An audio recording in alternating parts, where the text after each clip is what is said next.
선물 옵션 동시 만기일이었던 오늘 외국인들이 장 막판 매도에서 3천억 원이 넘는 폭풍 매수세로 돌아서며 마감이 됐고요. 오라클 실적에 대해 의구심을 가지고 있는 만큼 오늘 미국 본장의 흐름이 내일 국내 증시 방향성에 있어서 상당히 중요할 것 같습니다. 내일은 시장 어떤 포인트로 접근해야 할지 지금부터 테마와 종목으로 알아보겠습니다. 매일경제TV 김민성 주머니 매니저와 함께합니다. 안녕하세요. 네, 안녕하십니까. 네, 오늘 이제 장중 내내 지수가 좀 변동성이 있었잖아요. 네. 뚜렷하게 방향성을 잡지 못한 것 같은데 어떻게 보셨을까요? 오늘 좀 많은 투자자분들이 좀 아쉽다라고 생각했을 것 같습니다. 근데 저는 오히려 오늘 시장을 보고 그래도 잘 버텼다라고 생각을 하고 있고요.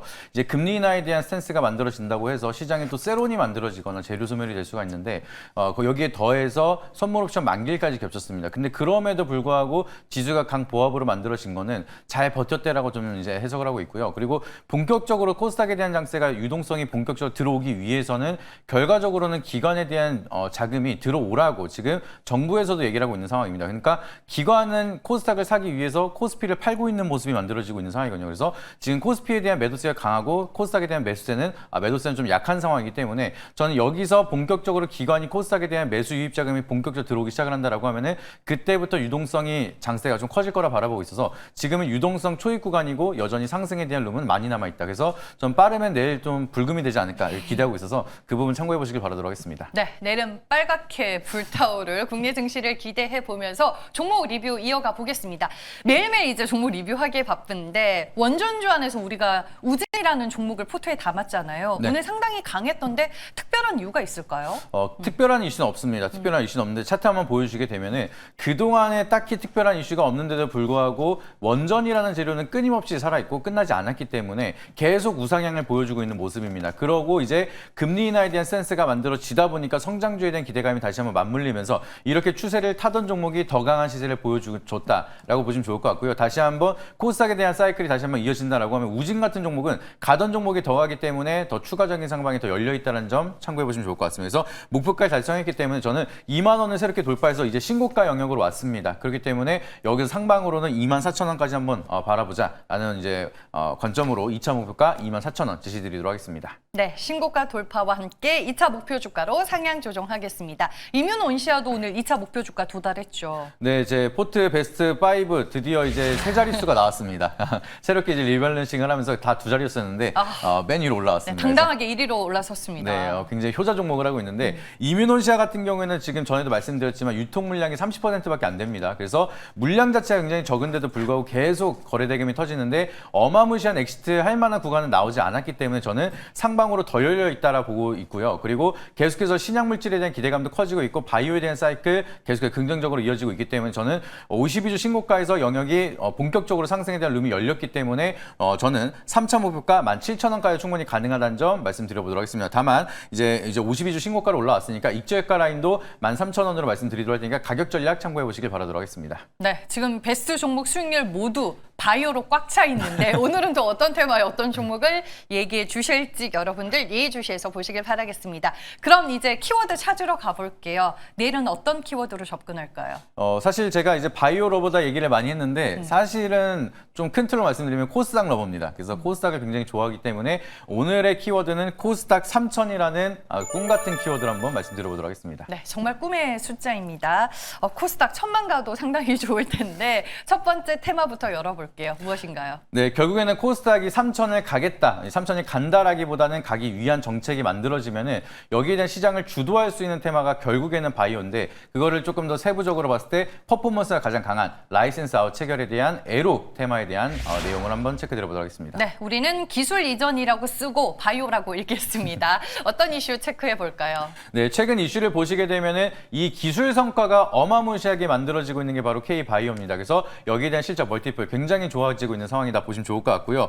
여기에 대한 좀 시총이 급등이 되고 기술 이전이라는 이벤트 때문에 상승을 하는 기업들이 굉장히 많아지고 있습니다. 그래서 최근 들어서 바이오에 대한 테마 속에서도 라이센스 아웃 체결이라는 이벤트가 만들어야지만 퍼포먼스가 굉장히 강하기 때문에 여기에 대한 좀 이벤트를 가지고 있는 기업들을 주목할 필요가 있다. 이 부분 체크해 보시면 좋을 것 같고요. 이제 이중 다중 특이항체에 대한 빅딜이 계속해서 러시가 이어지고 있는 상황입니다. 차세대 항암제 개발이 분주하게 이어지고 있는 상황이고 이제 특이항체라든지 이중항체에 대한 라이센스 아웃 체결, 신약 물질이랑 플랫폼에 대한 이벤트가 지속적으로 이어지고 있기 때문에 여기에 대한 기술력을 가지고 있고 빅파마 기업들이 눈여겨보고 있는 기업들은 끊임없이 기대감이 커지고 있는 만큼 주목해보자라고 말씀드려보도록 하겠습니다. 지금 이 바이오 쪽에서는 내년 상반기까지 임상 데이터 결과 발표를 모두 다 앞두고 있는 기업들이 많더라고요. 어떤 장점을 봐야 될까요? 네, 아무래도 이제 지금 글로벌 바이오 시장에 대한 진입을 목표로 두고 있는 기업들이 많기 때문에 방금 앵커님이 말씀 주셨던 게 결국에는 JP모건 헬스케어 컨퍼런스를 앞두고 준비하고 있는 기업들이 많습니다. 그래서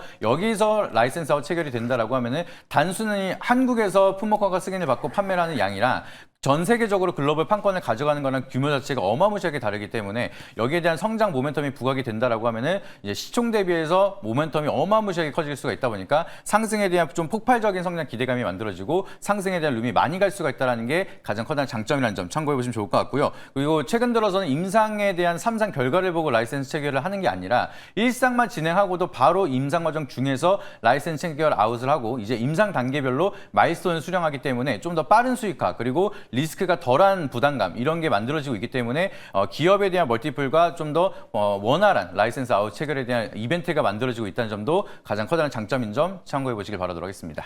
임상 탑라인 발표 그리고 기술 이전에 대한 모멘텀과 기대감 큰 거는 알겠습니다. 하지만 또 한편으로 우려감이 없는 것도 아니에요. 맞습니다. 가장 큰 리스크는 이게 실패한다라는 게 가장 커다란 리스크입니다. 그래서 임상을 진행을 하면서 라이센스 아웃을 진행을 하다가 중간에 실패한다라고 하면 여기에 대한 세론이 좀 크게 나타날 수가 있습니다. 그래서 앞으로에 대한 마일스톤을 수령을 못할 거라는 우려감 아니면 이제 라이센스 아웃 체결이 끝났다라는 우려감이 만들어지면서 세론이 크게 만들어지거나 또는 이제 빅파마랑 빅딜을 하는 과정 속에서도 원하는 결과를 못 만든다라고 하면은 또 세론이 만들어질 수가 있습니다. 그래서 기대감도 많지만 우려감도 많은 산업인 만큼 종목에 대한 선정이 굉장히 중요하다는 점도 참고해 보시길 바라도록 하겠습니다. 네, 하이 리스크, 하이 리턴 기술 이전과 관련된 바이오 첫 번째 테마로 알아봤습니다. 두 번째 테마는 무엇이죠? 네, 라이센스 아웃만큼 어마무시하게 돈이 풀리는 산업이 또 하나가 있습니다. 그래서 그만큼 대조해서 볼 수가 있는 거는 AI 인프라에 대한 테마 한번 체크해 드려보도록 하겠습니다. 여기도 지금 수주가 활발하고 업황이 좋은 걸로 알고 있습니다. 어떤 이슈 체크할까요? 맞습니다. 라이센스 아웃 같은 경우에는 글로벌 빅파마가 돈을 풀었다라고 하면은 AI 인프라 같은 경우에는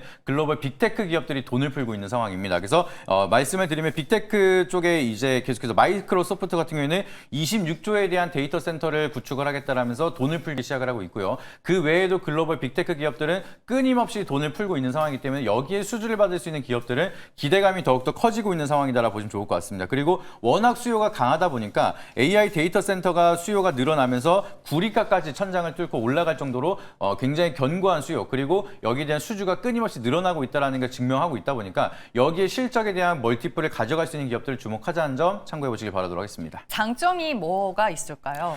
장점으로 보게 되면 이 기업들이 천문학적으로 돈을 풀고 있기 때문에 여기에 대한 수주를 가져갈 수 있는 기업들 계속해서 멀티플이 커지고 있다는 점이 굉장히 좀 커지고 있습니다. 그래서 지금 기업들에 대한 투자가 지속적으로 이어지면 여기에 대한 수주를 가져갈 수 있는 기업들이 계속해서 성장에 대한 모멘텀이 끌고 갈 수가 있다는 게 가장 커다란 장점이라는 점 참고해 보시면 좋을 것 같고요. AI 인프라 같은 경우에는 경기 사이클과는 무관하게 필수적으로 투자를 해야 되는 산업이기 때문에 여기에 대한 수혜도 받을 수가 있다는 점도 참고해 보시길 바라도록 하겠습니다. 네, 반면에 단점으로는 뭘 유념해야 될까요? 단점으로 보시게 되면은 이제 수주 경쟁이 좀 지속적으로 이어진다라고 하면은 여기에 대한 가격 경쟁이나 기술 경쟁이 심화가 될 수가 있다 보니까 여기에 대해서 살아남을 수 있는 기업들, 중견 기업들은 어떻게 살아남을 것인지 이런 부분이 좀 체크가 필요하다는 점이 현재 단점이라는 점 보시면 좋을 것 같고요. 그리고 이 경쟁이 워낙 심화가 된다라고 하면은 중국 기업에서 또 이제 박리담 형식으로 이제 수주 물량을 풀어버리게 된다라고 하면은 수익화가 악화될 수가 있는 리스크도 있습니다. 그래서 아직까지는 크게 걱정할 건 아니지만 여기에 대한 리스크도 있다는 점도 미리 참고해 보시길 바라도록 하겠습니다. 네, 알겠습니다. AI 인프라까지 저희가 집중 분석을 해봤습니다. 내일은 시장에서 어떤 테마로 가볼까요? 지금 결국에는 두 개 다 모멘텀이 굉장히 크기 때문에 둘 다 봐야 된다는 좀 말씀을 미리 드리도록 하겠고요. 근데 그럼에도 저는 결국에는 코스닥에 대한 상방을 이끌 수 있는 주력은 바이오이기 때문에 기술 이전에 대한 테마 한번 체크 드려보도록 하겠습니다. 둘 다 좋지만 빠른 길로 한번 가보겠습니다. 종목은 뭘 볼까요? 이름만 들어도 다들 아실 겁니다. 그래서 이 종목에 대한 궁금한 점 포인트 제대로 한번 풀어드리려고 오늘 설명드릴 종목은 ABL 바이오 한 번 더 체크 드려보도록 하겠습니다. 오, 일라이릴리에 이어서 추가적인 애로 기대감이 있는 건가요? 사실 그 기대감도 있긴 하지만 이제 그것뿐만 아니라 일라이 릴리가 선택을 했다라는 멀티플만 하더라도 사실은 더 많이 올라갈 수가 있습니다. 알테오젠한테는 머크가 있다라면은 ABL 바이오는 일라일리가 있기 때문에 이 멀티플만 하더라도 추가적인 상방이 더 많이 열려 있는데 지금은 잠깐 쉬어가는 구간이라서 우리가 다시 한번 주목해 보시면 좋을 거라고 말씀드려보도록 하겠고요. 이제 글로벌 빅파마가 인정한 기업이기 때문에 여기에 대한 기술력은 이미 시장에서 인정을 받고 있는 상황이고 주가가 너무 빠르게 올라가다 보니까 잠깐 숨고르기 장세라고 보시면 좋을 것 같습니다. 그래서 블록버스터 시장과 직결되는 파이프라인을 가지고 있기 때문에 글로벌 빅파마 인정을 했고 뇌질환이나 파킨스, 고형암 쪽에 대한 멀티플을 가지고 있어서 이게 좀 잘 라이센스 아웃이랑 임상에 대한 성공까지 이어진다라고 하면 실적에 대한 멀티플이 어마무시하게 커질 수가 있습니다. 그래서 그런 멀티플 대비해서 현저히 지금은 쉬어가는 구간에서 가격적인 메리트가 있는 구간이다 보니까 지금부터도 우리가 주목할 필요가 있다는 점 참고해 보시길 바라도록 하겠습니다. 에이빌 바이오의 가치 어디까지 보시나요? 저는 사실 이제 신고가 영역으로 왔기 때문에 여기서 추가적으로 반등이 나온다라고 하면은 1차 목표가는 전고점은 이제 반드시 돌파를 한 거라고 좀 바라보고 있어서 1차 목표가 25만 원, 손저가 라인은 17만 원으로 말씀드리도록 하겠고요. 현재도 렉스 트레이드로 접근이 가능하니까 현재 진입가로 말씀드려보도록 하겠습니다. 네, 알겠습니다. 마지막으로 네이버 밴드 찾아가는 방법 알려주시죠. 네, 네이버 밴드 김민성 검색하시게 되면은 제가 운영하고 있는 밴드가 나오게 됩니다. 최근 들어서 대장주를 잡지 않으면은 우리가 좀 더 루즈한 시장에 대한 느낌을 보여주고 있는데 이 대장주를 어떻게 받아야 되는지 그리고 이 대장주를 어떻게 선별해야 되는지에 대해서 자세하게 말씀드리도록 할 테니까 인사이트 참고하시고 투자에 참고해 보시길 바라도록 하겠습니다. 알겠습니다. 대결 내일의 테마 여기까지고요. 매일경제TV 김민성 주머니 매니저와 함께했습니다. 고맙습니다.